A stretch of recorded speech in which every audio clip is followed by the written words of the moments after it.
عاد انت لكمدها من هون ومن هون، وعاد دور فالكيس تبعك في حرام توب، في زنا توب، في ربا توب، في سرقة توب، في نظر إلى فواحش الله توب. ما زالت الفرصة معك ومعي.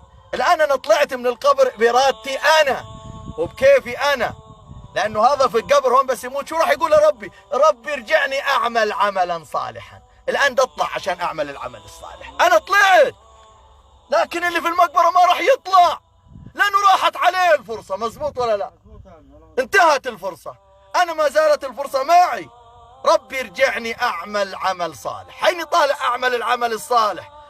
أنت شو ملك بدك تندفن، رئيس دولة بدك تندفن، رئيس محكمة بدك تندفن، قاضي بدك تندفن، مليونير بدك تندفن، ثري من أثرياء الدنيا بدك تندفن، طفل بدك تندفن، أجمل امرأة في العالم بدك تندفني. امشي وتكسمي وتدلعي في الشارع زي ما بدك. شو بدك تقولي لربنا داخل هذه الحفرة؟ الآن اللي بيحبه الله بتيجي الحلقة قدامه نور بصيرته، لكن أسأل الله العظيم أنه يحسن خاتمتي وخاتمة كل من نشر هذه الحلقة معي. أنا دقائق وأنهي، دقيقة وأنهي، لكن أسألك بالله وبمحمد رسول الله أنك تنشر هذه الحلقة. أسألك بالله وبمحمد رسول الله تنشر هذه الحلقة فقط توبوا توبوا وعودوا إلى الله.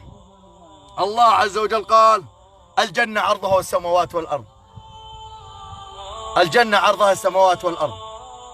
وكمان رب العالمين قال وجهنم في السبع أراضين. انت اختار شو بدك تسألك سؤال. معك مليون 10 مليون غير اللي ببطنك ملكك؟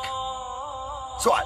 معك 20 مليار غير اللي ببطنك ولبسهن ملكك؟ لا، هذول بكرة أولادك دي يشيلوك، أولادك وخوالك وعمامك على أكتافهم يرموك هون رمي. ما راح يقولوا جيبوا فلان، راح يقولوا جيبوا الجثة، جيبوا الجثة، وراح يجيبوا كمان طين وعليه تبن، جيبوا الميت وجيبوا طين ويجيبوا له عليك جبل ويحطوا عليك البلاطات. أنا كنت حاب أصور وأسكر حالي القبر كامل، بس بدكم الصحيح خفت من الرهبة صراحة. يعني أنا مؤمن صح، بس الموت له إيش؟ سكراته. ملك الموت سيبكي من الموت في يوم من الأيام، ملك الموت سيبكي من الموت.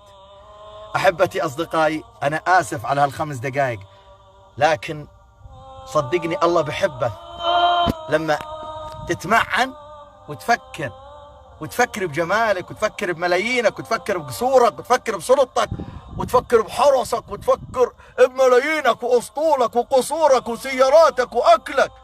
بتلاقي حالك بدك تعيش في الدنيا 60-70 سنة، لكن بجوز في القبر تعيش 10,000 سنة لما تقوم الساعة. مين اللي بيختار الواحد أكثر يعيش؟ هذا هون روضة من رياض الجنة ونعيم من نعيم الجنة، وهاي فتحة إلى الله جل جلاله، يا بتشوف فيها الجنة يا بتشوف فيها النار. أتركك في رعاية الله وبأمان الله، إنك تبيض صفحتك. ما زالت القلم في إيدك، ما زال القلم معك. تقدر تعدل الإجابات الخاطئة وتجيب الأول في الامتحان، لكن إذا انسحب منك القلم وين بدك تروح؟ يوم لا ينفع مال ولا بنون إلا من أتى الله إيش؟ بقلب سليم. أسأل الله العظيم رب العرش العظيم تنشر الحلقة الجميع فقط لوجه الله تعالى، صدق عنكم وعن والديكم. لكن أنا دعيت دعوة، أسأل الله العظيم كل من نشر هذه الحلقة إنه يا رب تجعل قبره روضة من رياض الجنة. قولوا آمين. السلام عليكم ورحمة الله وبركاته. بس قبل لا أروح اتذكر الموت النهاية، واتذكر هذا قصرك. أنت خايف، بعرف إنك خايف، تعرف ليش؟ لأنه الجرة عندك فاضية. اعمل الخير ولو استصغرته، اعمل الخير ولو استصغرته. أحكي هالآية وأني الله عز وجل يقول وقوله الحق إذا زلزلت الأرض زلزالها وأخرجت الأرض أثقالها وقال الإنسان ما لها يومئذ تحدث أخبارها بأن ربك أوحى لها يومئذ يصدر الناس أشتاتا إيش؟